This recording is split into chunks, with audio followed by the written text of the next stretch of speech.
The West Bengal Assembly's decision to pass the Aparajita Bill to amend some provisions of the Bharatiya Nyaya Sanhita for the state to make penalties for rape and child abuse more stringent. The BNS states that a rape convict will face rigorous imprisonment of not less than 10 years, and this may extend to life term. Meanwhile, the West Bengal legislation has tweaked this provision to enhance the jail term to the remainder of that person's natural life and a fine or with even the death penalty.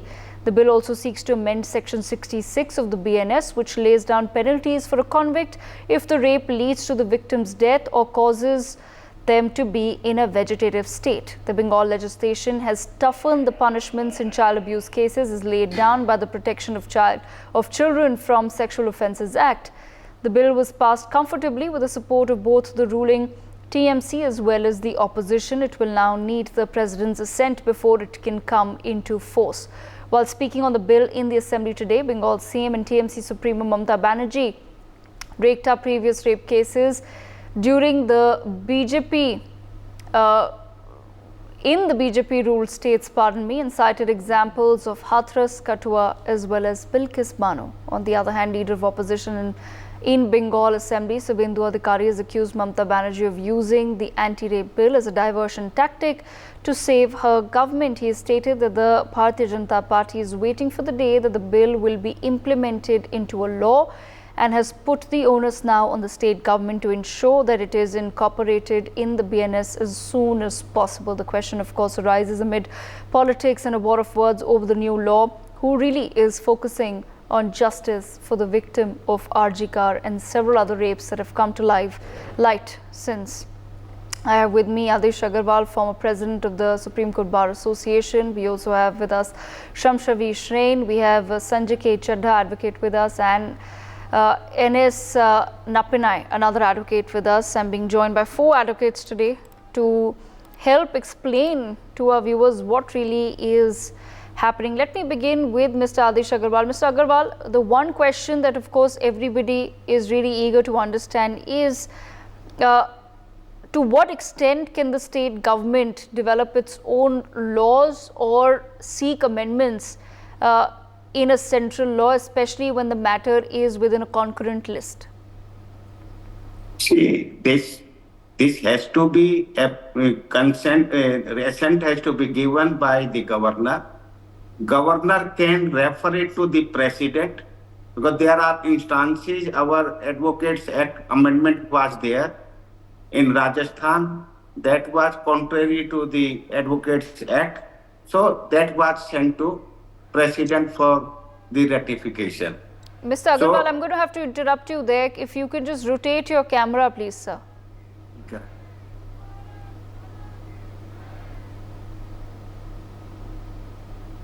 I'll come to you, Mr. Agarwal, in just a moment. Let me take up the same question with Shamshavi Shrain. Shamshavi, if you can just explain to our viewers what I've just asked for, because that's the major confusion right now.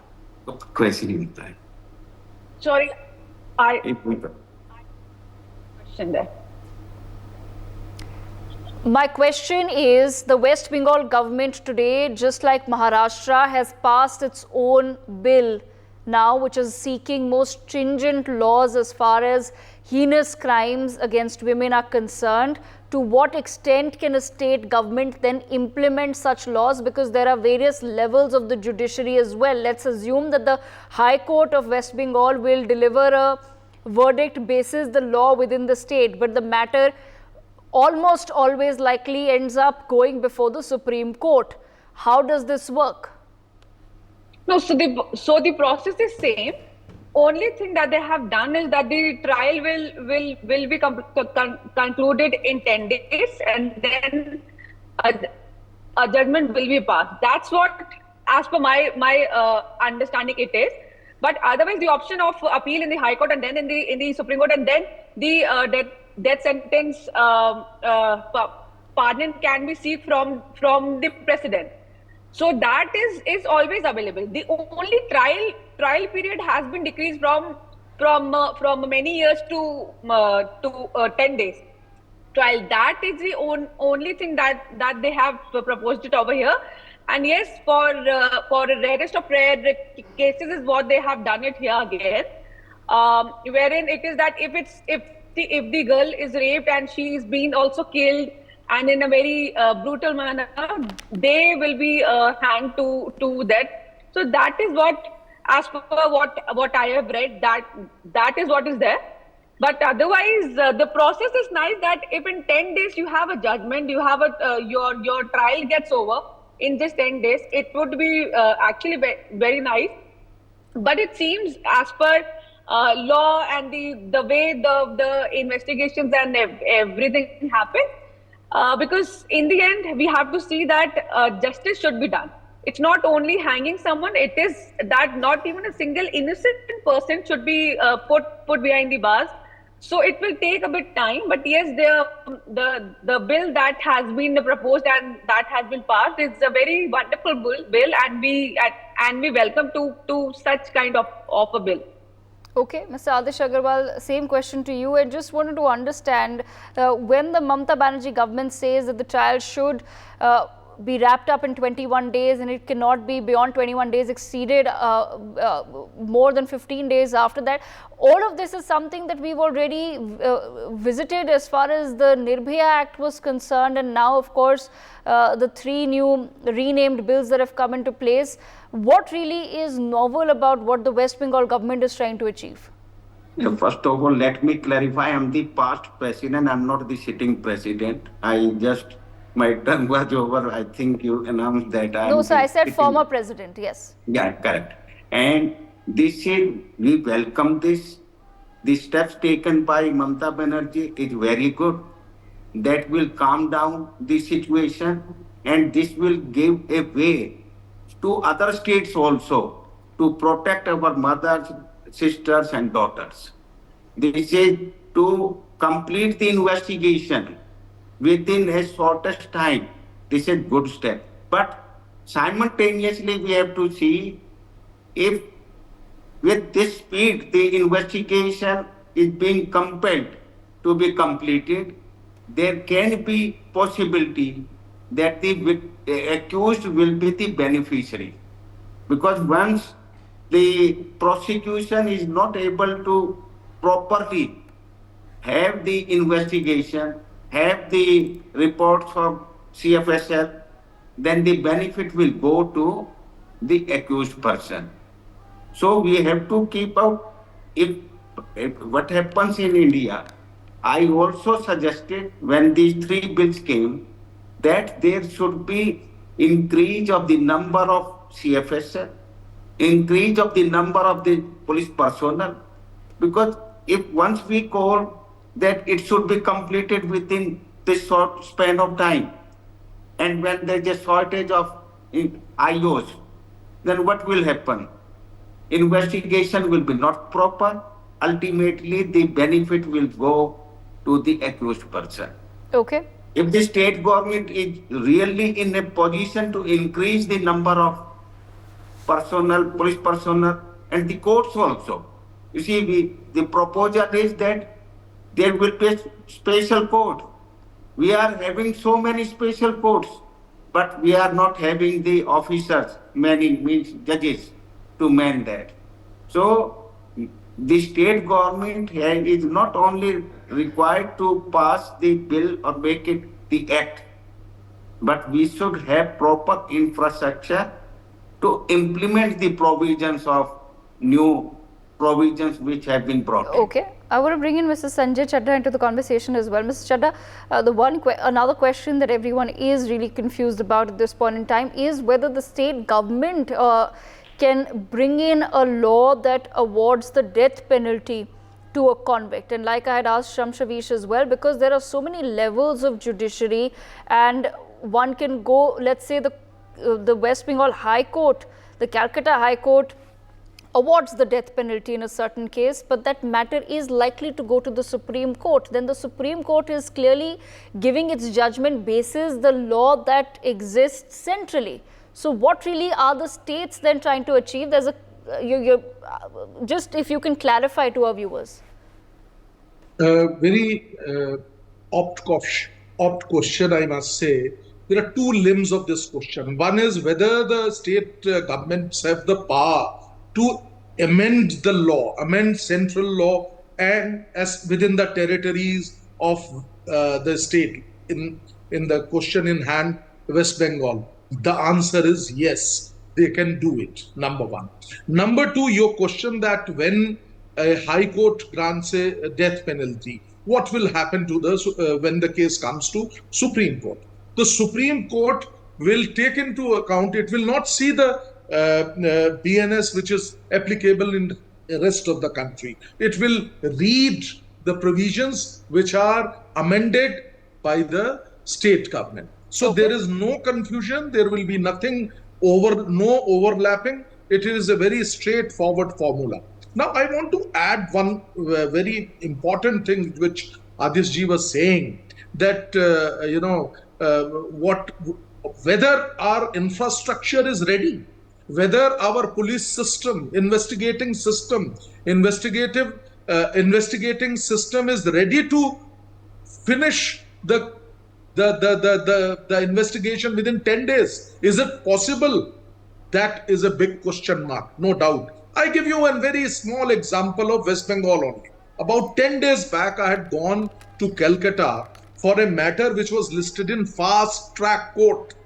Now, you will be surprised, the first date given to us is December 12th. I mean, what kind of fast track court is this?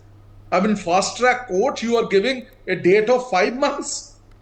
It's better that, and I was shocked to see the cause list. There were 100 matters before that district court. It was a very important matter. So I just wanted to say, by making such laws, I'm using a very harsh word here. Are we making the mockery of our own system? That it is, you ask all four the panelists out here whether it is possible to complete that entire investigation and charge sheet within 10 days. CFSL report. It takes years to come. This kind of system where we are living. So first and foremost should be that we must change what is there happening. We must do certain positive things. We must add manpower. Police may, if you will see the IO level, there are, the number of police person per 1,000 is so less. I mean, there are a series of things which I can discuss here. So, yes, it's a very, very welcome step, because we need such harsh laws. As we say that harsher punishments will act as a deterrent for the people who are going to commit such kind of crime. But when these matters will be applicable, what will happen to the fast track courts when they have 100 matters to decide in a day? Can they do it? Humanly, it is not possible. We need manpower. We need, the investigation, the scientific investigation is what is needed today for such cases. For speedy making of the charge sheet, it is essential that you should have an excellent infrastructure for investigation. So all these things are very, very important. I agree with the rest of the colleagues of mine who are sitting here that yes, it is a welcome step. Okay, I want to bring in Ms. Napinai into the conversation as well. Ms. Napinai, I want to understand from you, is the problem then at the end of the day the investigative agencies and their inability to formulate the charge sheet and to take the accused people to trial and to have it wrapped up in a fast track court, or does the problem start when the matter actually comes before the various levels of judiciary? Because I keep repeating the Nirbhaya case, because 16 December 2012 the rape happens. It was only a year later, in September 2013, when the fast track court then delivers its verdict. Then the case comes before the Delhi High Court. The Delhi High Court also finds the defendants guilty of rape and awards them the death sentence. But this happens in 2014. In 2014, then the matter comes before the Supreme Court, and it was only in 2020 that the accused were actually then awarded the death sentence after they went through multiple levels of appeals and re-appeals before the Supreme Court. Because yes, at the end of the day, the death penalty is a very, very serious punishment. But for the Supreme Court to take 6 years to decide whether Nirbhaya's rapists deserve to be hanged or not, how is that really then justice? These are all very tough questions to answer too. And we are not really, none of us here really can speak for the system, except that we are part of the system and we have to take the responsibility for it too. Just to address one of the first questions that you asked, Devika, about whether a state assembly can pass such an amendment, I think one of my panelists has already answered it to some extent, right? That it is part of the concurrent list and therefore, yes, they are within their right to do it. I just wanted to add to what Sanjay had already mentioned, which is that in case of inconsistency, the parliament law always prevails over a state assembly. As long as there is no inconsistency, the courts will implement what is set in the state law. Just wanted to bring in this one further clarification too. Right. And to take it further into what you have just asked. Now, when you talk about any criminal case, the foundational aspect comes out from the investigation.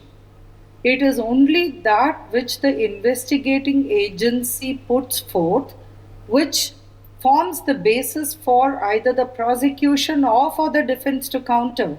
Anything that's not part of that investigating process is lost in that black hole, of the gap between an incident and a prosecution. So when you look at how strong a prosecution should be, and is it inappropriate for a law to lay down a timeline with respect to that, if you look at the jurisprudential background to how criminal laws are formed, predominantly we have focused on the rights of the accused, because you cannot violate a person's human rights in the process of filing a case against a person. You have to give him a fair chance of a defense, etc. So when you now look at it from a victim's perspective, would you not want a case to be expedited? So if a timeline is put forth, if it is going to be feasible to do unless there is some extenuating circumstances which need more time, would you not prefer that a case is disposed of faster rather than later? We have a saying that justice delayed indeed is justice denied. And what you talked about, the Nirbhaya case, thankfully did not deny justice, but it definitely delayed justice, right? And that, as was pointed out, is a fast-track process. So imagine how much longer it would take for other rape cases. So in that sense, in terms of having a best effort timeline, I would say having some timeline is good. One of the Pune courts decided to do an experimental process. And this was actually in a cyber case of cyber stalking. You know, often that's where most of the offenses against women also starts. They, from beginning of investigation to closure of the conviction, they did it within 10 days. So, if you put your mind to it, you can do it. There will be certain cases where you will have difficulty. See, all said and done, there was an eyewitness in the Nirbhaya case. In the KG car case, we are facing a situation where technology has failed and people are not available to answer to what has happened. And the mishandling from the beginning has also seriously harmed the outcome of the case. It is at a very preliminary stage. We'll have to wait and see where it goes. But talking simplicity about this law, because you must also understand this new state amendment is not going to affect the Kolkata case, because that can be applied only prospectively. It cannot be applied retrospectively to implicate or impute the accused in the Kolkata case. So even prospectively, if you're faced with a similar case where investigating agencies may need more time, it is for the agency to justify why they need more time to figure out processes for that, etc. But to merely just brush aside a timeline because it's too short may not be a viable option. That's what I would say.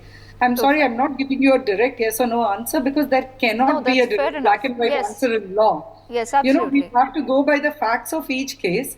Per se, as an individual, as a citizen, As a person who would want justice to be meted out to everybody, I would say speed is good, but hastiness is not good. Okay, I want to bring in Shamshavish back into the conversation. Shamshavish, uh, as far as crimes against women are concerned, especially heinous crimes against women, do you feel that somewhere then perhaps, or rather, why is it that state governments then feel the need to create more stringent laws, and should how stringent a law is not be applicable to the entire country instead? Why are we going state-wise about this? Well, I would say that it is very unfortunate that it's not the main center who is, bringing such kind of a speedy trial. But yes, if there is such kind of a hue and cry that is actually shaken the complete state, so it is kind of a huge pressure on the state head, which is the CM of the state. So for them, in order to control the complete chaotic situation that is there in the state, it becomes necessary for the state to at least show that there is something that we have done and we are in the favor that such kind of laws should come. And yes, we understand everyone's pain, and we know that this offense is a very huge offense. So these are the ways to really tell someone that we are there with you, for you, and we will always be there. So I think that this is why a state brings a new law. Why I am saying this, that because even in that in the Uniform Civil Code thing, so Uttarakhand has bought it and not the other states, whereas the bill is still pending. So that is what the thing is, that it is a way for the government to portray, to tell it to everyone that we are there for you and we can take care of you.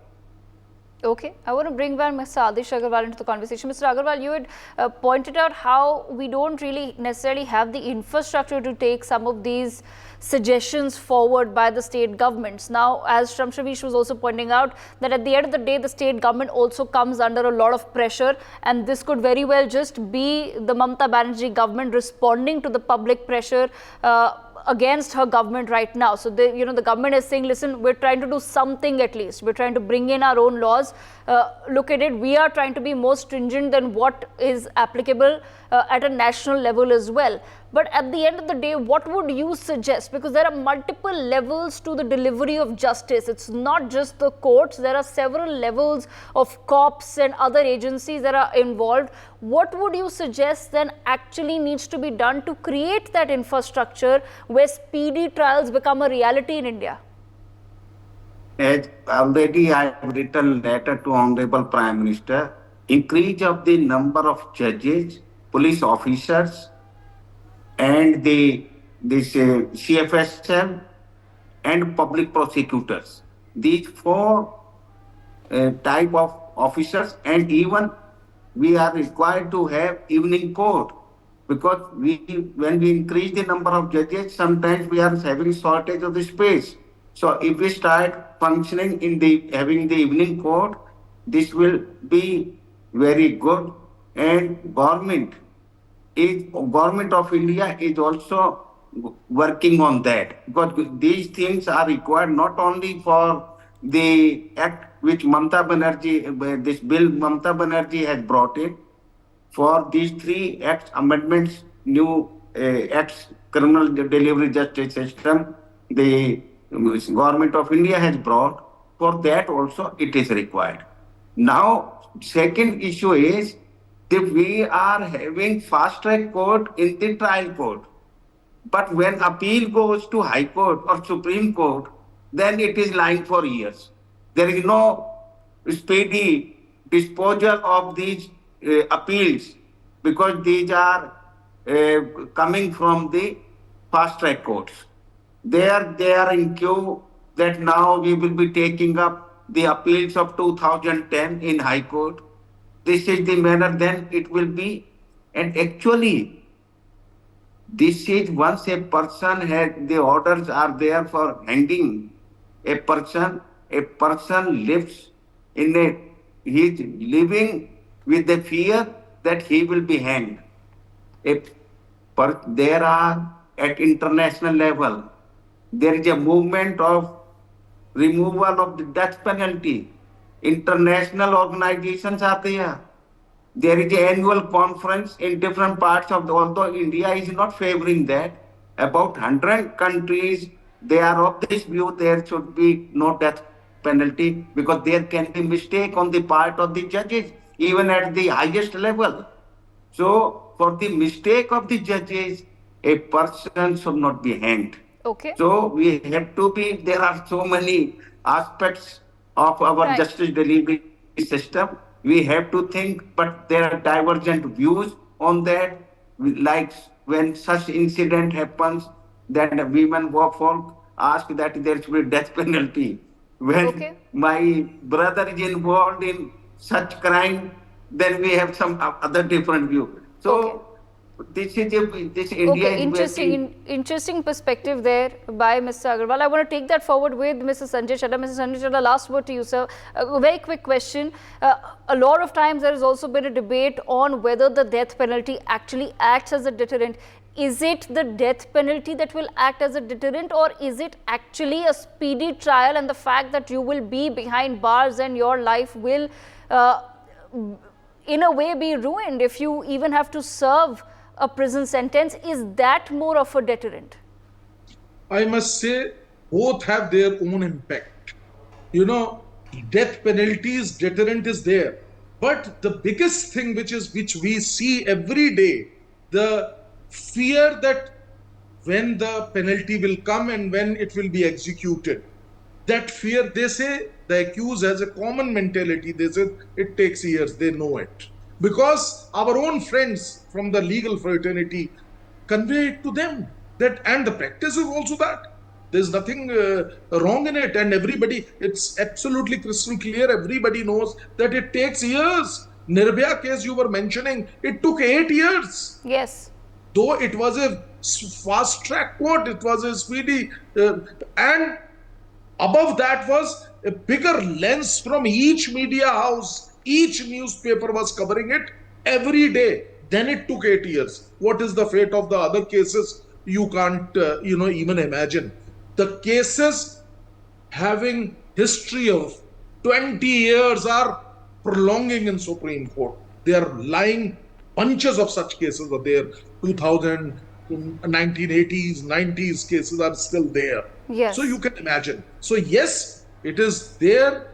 This deterrent has to be, sharpened. We have to really sharpen it. We have to see that how this period of justice delivery system has to be reduced. It has to be minimized. Then only we can certainly achieve that goal of deterrent. I'm sorry I took a long time. For more such videos, subscribe to the NewsX YouTube channel, hit the bell icon.